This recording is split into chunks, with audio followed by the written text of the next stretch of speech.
여러분 안녕하십니까? JTB 뉴스입니다.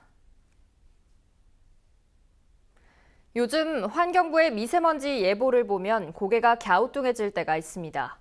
한눈에 보기에도 하늘은 뿌옇기만 한데 미세먼지 예보는 보통으로 나오는 경우가 적지 않기 때문입니다. 첫 소식 오정현 기자입니다. 불과 수백 미터 앞의 건물도 흐릿하게 보입니다. 초미세먼지가 기승을 부렸던 지난 26일 전주 혁신도시의 풍경입니다. 그런데 환경부는 이날 전주와 익산 등 전북 지역 대기질 예보 등급을 종일 보통으로 내놨습니다. 실제 초미세먼지 농도는 어땠는지 살펴봤습니다. 새벽 2시 전주는 무려 116 마이크로그램으로 시작해 종일 나쁨 수준을 보이다가 실제 보통 단계로 접어든 건 오후 5시 이후였습니다. 익산도 오전 내내 먼지 농도가 짙었고 정오엔 110 마이크로그램까지 치솟았다가 오후 늦게서야 보통 단계를 회복했습니다. 이런 오류는 지난 28일에도 반복됐습니다. 환경부 예보는 보통이었지만 실제로는 반나절 넘도록 곳곳이 나쁨 수준이었습니다. 하루라는 긴 시간과 전북 전체를 평균치로 등급을 매기다 보니 오류가 생기는 겁니다. 지금 실질적으로 공기가 너무 안 좋은데 농도도 높고 그러나 예보상에서는 보통이 된다고 예보가 나갈 수 있는 거죠. 도 차원에서 나가는 부분에서는 그 지역을 다 포괄해서 나오는 대표값을 할 때는 약간 좀 무리가 있기 때문에. 미세먼지 따로, 예보 따로인 상황. 미세먼지가 시급한 현안으로 떠오른 만큼 예보 체계의 신속한 개선이 필요해 보입니다. JTB 뉴스 오정현입니다. 전라도가 초미세먼지를 줄이겠다며 특단의 대책을 내놨습니다. 초미세먼지가 늘면 기업과 소각시설의 조업을 단축시키고 차량 2부제를 실시하겠다는 건데요. 하지만 강제가 아닌 권고 수준이어서 효과를 낼 수 있을지는 미지수입니다. 송창용 기자입니다. 어제 오전 11시 전주시 금암동의 초미세먼지 농도는 45 마이크로그램. 예전 같으면 보통 수준으로 표기됐지만 최근 강화된 기준에 따라 나쁨 수준으로 기록됐습니다. 답답하고 숨을 못 쉬겠다니까. 못 쉬어요. 저번 날은 너무 그런데 애기 데리고 나갔는데 어머머 미안하더라고 애기한테요. 볼 일 있어서 나갔는데. 전라도가 강화된 기준에 맞춰 미세먼지를 줄이기 위해 비상 저감 조치를 마련했습니다. 초미세먼지 농도가 당일 평균 50 마이크로그램을 넘거나 다음 날 35 마이크로그램을 초과할 것으로 예보되면 대기오염물질 배출업소 60곳과 먼지 발생 사업장 162곳의 조업을 단축한다는 것입니다. 차량 2부제와 소각시설 3곳의 가동시간을 줄이는 등 6가지 대책이 추진됩니다. 하지만 이 가운데 핵심 사업 2가지가 강제가 아닌 권고 사항입니다. 민간에서 자발적으로 참여하지 않는다면 효과를 기대할 수 없습니다. 지군과 그리고 또는 그 민간 그러니까 해당 업체라든지 그런 데를 통해서 그런 데와 함께 협의하고 함께 추진해 나가도록 그렇게 하겠습니다. 미세먼지의 주요 원인으로 지목되고 있는 축산분뇨 대책이 전혀 없는 것도 실효성에 의심을 더하고 있습니다. JTB 뉴스 송창용입니다. 김승수 전주시장이 선거를 2달 보름이나 앞두고 예비후보로 등록해 당내 공천 경쟁에 뛰어들었습니다. 현직 단체장으로서는 이례적인 일인데요. 경쟁 후보의 예상 밖 선전이 김 시장을 조기에 등판시킨 것으로 보입니다. 느슨했던 시장 선거가 달아오르고 있습니다. 이승환 기자의 보도입니다. 김 시장의 예비후보 등록은 당초 예상보다 최소한 한 달 이상 빠른 겁니다. 역대 전주시장들은 물론 다른 단체장들도 보통 5월 초까지는 현직으로 프리미엄을 누린 뒤 본선에 뛰어들기 때문입니다. 김승수 시장은 4년간 사람의 도시를 만들기 위해 애썼고 또 큰 성과를 거뒀다면서 문재인 대통령이 약속한 전주 문화특별시를 완성하겠다고 재선 출마 포부를 밝혔습니다. 여기서 멈춘다면 애써 피운 싹도 줄기도 금세 시들어버리고 말 것입니다. 사랑하고 존경하는 시민 여러분, 전주라는 꽃을 활짝 피울 수 있도록 다시 한번 기회를 주십시오. 김 시장의 조기 등판은 민주당 내 경쟁자인 이현웅 후보가 국가예산 확보와 종합경기장 개발 같은 전주시의 논쟁적 사업들에 대해서 뚜렷하게 각을 세워가며 선전하고 있는 것이 한 몫을 했습니다. 시장직을 유지한 채로는 이에 일일이 대응하거나 자신의 비전을 알리는 데 한계가 있기 때문이라는 설명입니다. 또 현장에 가보면 시민들의 요구도 많고 또 질문도 많고 또 비전을 밝혀달라고 하는 경우도 아주 많이 있는데 선거법 제약 때문에 도저히 할 수가 없고. 전주시장 선거는 이제 민주당에서는 김승수, 이현웅 후보와 평화당의 엄윤상, 정의당의 오영수 후보의 구도로 치열한 경쟁을 예고하고 있습니다. 당초에는 현직 시장이 크게 앞서 있어서 비교적 느슨하게 진행될 것으로 예상됐던 전주시장 선거가 이제는 조기에 후끈 달아오르면서 오히려 관심 지역으로 부각되고 있습니다. JTB 뉴스 이승환입니다. 전주의 한 중학교에서 특별한 역사 수업이 열렸습니다. 일본인 교사가 위안부 문제를 소재로 한국 학생들과 수업을 진행한 건데요. 어두웠던 역사의 그늘에서 벗어나 동반자적 한일 관계를 생각해 볼 수 있는 의미 있는 시간이었습니다. 조창현 기자입니다. 전주의 한 중학교 역사 시간. 오늘 역사 선생님은 일본 초등학교 교사인 후지타 씨입니다. 일본인 선생님은 위안부 문제에 대한 깊은 사과의 말로 수업을 시작했습니다. 일본 초등학생들에게 위안부 문제의 진실을 가르쳐온 후지타 씨는 한국의 중학생들과 위안부 문제 해결 방법과 평화, 미래를 위한 토론 수업을 진행했습니다.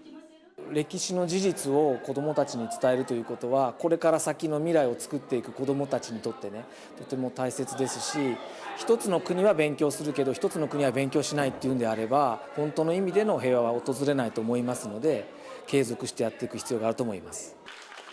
1시간의 짧은 수업이었지만 위안부 문제를 대하는 학생들의 태도는 매우 진지해졌습니다. 위안부 문제 해결을 위해 무엇을 해야 할지 고민해보는 소중한 시간이 됐습니다.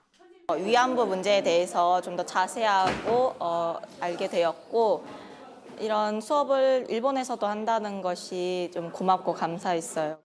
할머니들이 모두 다 돌아가시기 전에 이제 사과를 받고 돌아가셨으면 좋겠어요. 지금 할머니들이 가장 원하는 게 일본의 사과니까.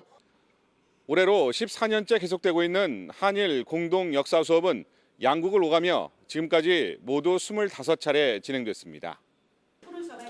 수업의 주제도 안중근 의사와 윤동주 시인, 위안부 문제와 촛불 혁명까지 시대 상황에 맞게 진행하고 있습니다. 일본의 역사 왜곡과 우경화에 대한 우려가 커지고 있는 가운데 올바른 역사를 가르치려는 교사들의 노력이 한일 간 협력과 평화를 위한 작은 씨앗이 되고 있습니다. JTB 뉴스 조창현입니다.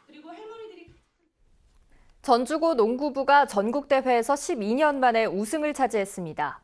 프로농구 4강 플레이오프가 본격적으로 시작되면서 전주 KCC가 챔프전에 오를지 주목됩니다. 정원익 기자입니다. 전주고 농구부가 춘계 농구대회 정상에 올랐습니다. 전주고는 경남에서 열린 제55회 춘계 전국 남녀 중고 농구대회 결승에서 홍대부고를 84대 73으로 이겼습니다. 전국대회 우승은 지난 2006년 이후 무려 12년 만입니다.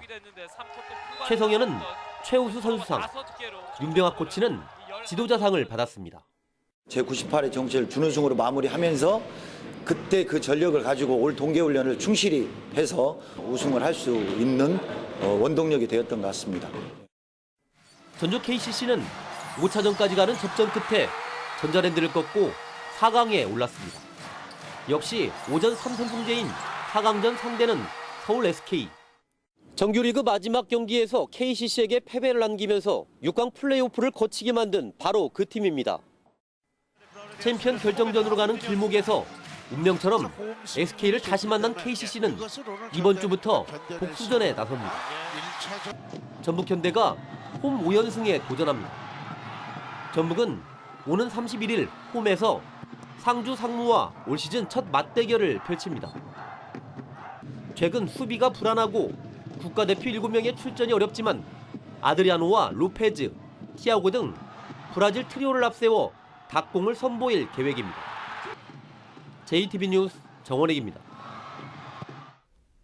익산시가 신청사 건립 절차에 본격적으로 착수했습니다. 완주군은 어린이들이 뛰어놀 수 있는 놀이 공간을 조성해 운영에 들어갑니다. 주혜인 기자입니다. 익선시가 신청사 추진팀을 꾸린 데 이어서 용역 착수 보고회를 가졌습니다. 익선시는 시민들의 의견을 수용해 신청사 건립 방향과 규모, 사업비를 포함한 기본 계획을 수립하기로 했습니다. 완주군이 어린이들이 마음껏 뛰어놀 수 있는 테마마을을 운영합니다. 어린이 모험 테마마을에는 암벽 등반 모험 놀이시설과 스크린 테니스, 미니 풋살장 등 25종류의 다양한 스포츠 시설이 마련됐습니다. 완주 관광을 새로운 랜드마크로 부각시켜 고용 창출과 지역 경제 활성화에 기여하도록 하겠습니다. 순창군이 서울시와 전통장 문화학교 운영 협약을 체결했습니다. 서울 지역 20개 초중학교 학생들은 전통장과 발효 문화를 체험하며 음식 문화를 배우게 됩니다. 도시에서 쉽게 경험해 보지 못하는 체험이기 때문에 체험을 하는 과정에서 너무 재밌어하고 신기해하고 만족해하는 것 같습니다. 동학농민혁명 제124주년을 기념하는 고부봉기 재현 행사가 정읍시 이평면 예동마을에서 열렸습니다. 6개 마을 주민 300여 명은 재현 행사를 통해 120여 년 전에 일어난 민중봉기의 의미를 되새겼습니다. JTB 뉴스 주혜인입니다. 이어서 6.13 지방선거에 단체장으로 출마하기 위해 사퇴한 도의원이 모두 13명으로 늘었습니다. 전랍도의회는 일요일에 시작되는 군수선거 예비후보 등록을 앞두고 5명이 사직해 지금까지 단체장 출마를 위해 사퇴한 의원이 13명으로 늘었으며 최대 2명이 추가로 사퇴할 것으로 예상된다고 밝혔습니다. 정당별로는 민주당이 도의원 26명 가운데 절반에 가까운 12명, 평화당은 6명 가운데 1명이 단체장 도전에 나섰으며 미래당이나 자유한국당 등은 단체장 출마자가 전혀 없습니다. 전랍도가 조사한 결과 한국 GM 군산공장 협력업체 149곳 가운데 40곳이 생산물품의 100%를 군산공장에 납품하고 있는 것으로 나타났습니다. 또한 5곳이 90%를 납품하는 등 전체 협력업체의 45%인 67곳이 생산물품의 50% 이상을 군산공장에 납품하는 것으로 집계됐습니다.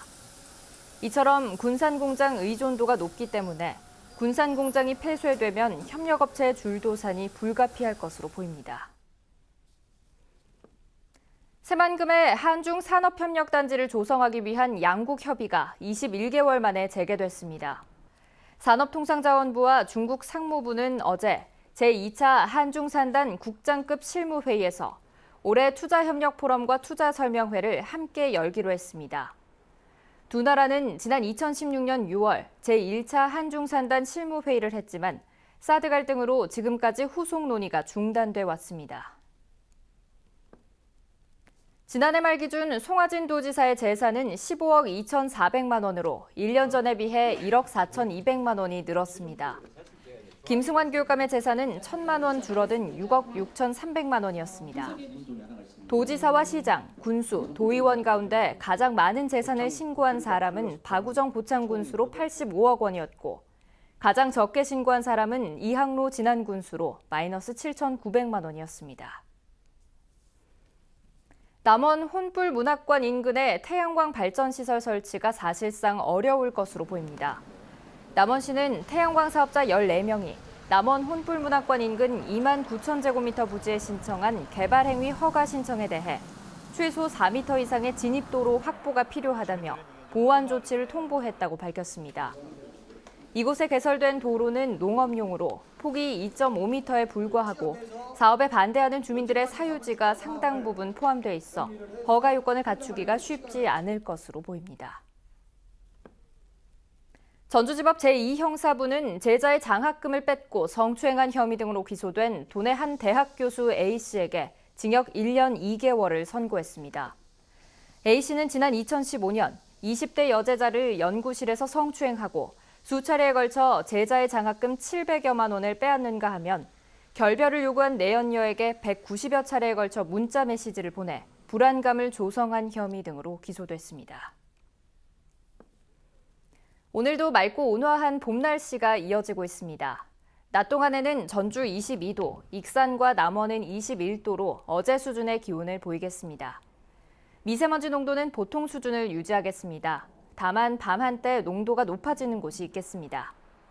평년 기온을 크게 웃도는 따뜻한 날씨는 주말 내내 이어지고 모레는 오후 한때 산발적으로 빗방울이 떨어지겠습니다.